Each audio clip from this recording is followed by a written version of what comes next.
Is the mismatch between supply and demand cycles of various market segments common in the history of semiconductor industry? It is common. To be honest, the industry is never standing still, and there are always progress.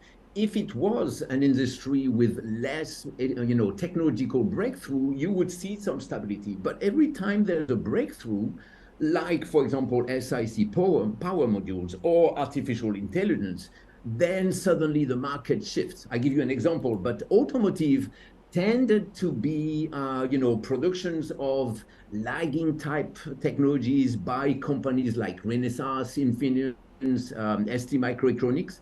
The latest cars, by the way, I enjoy my Tesla, I love it. But the latest cars, like the Tesla, is actually leading edge. These are microchips which are in the 5 nanometers. They are pushing the envelope with AI. So the shift from maybe 65 nano to 28 nano to 5 nanometers is a big shift. And so, when you see the oversupply or undersupply shortage, well, one of the reasons is the industry is changing. Same way for the power. Everybody used to use IGBTs. IGBTs are high power bipolar transistors. Well, for high power, just not only automotive and hybrid cars like Toyota Prius.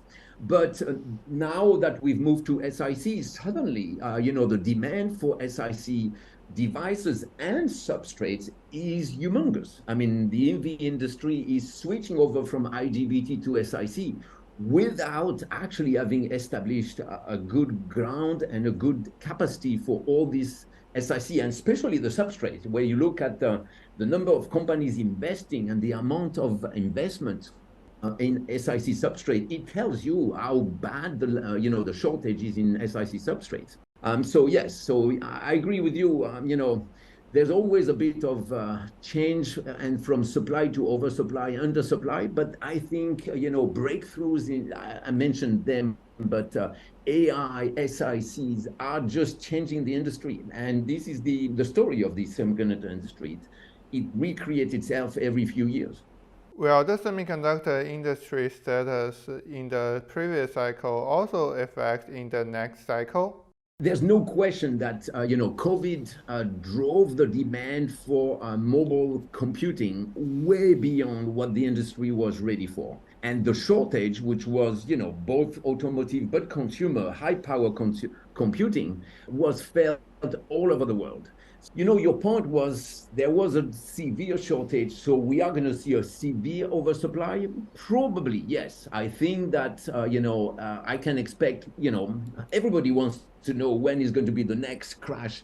Well, in my mind, it's 2025, not that far from now. And it means that, the subsidies we want to see now, the investment we see, will end up with some oversupply. But more than that, I think oversupply, is usually when private or public companies invest too much because they have difficulties to forecast. Now we are talking about trying to regionalize or localize the production, and all regions want to do that. So, the same way the US wants to do more manufacturing, China wants to do more manufacturing, India wants to do more manufacturing, Japan, Europe.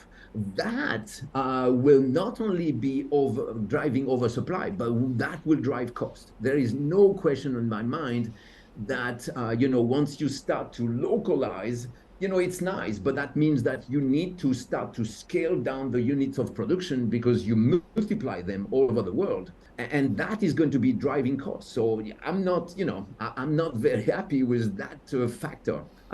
So yes, a deeper shortage is changing the next cycle, and I would say that the next cycle is going to be severely distorted. I'm not saying it's bad or good.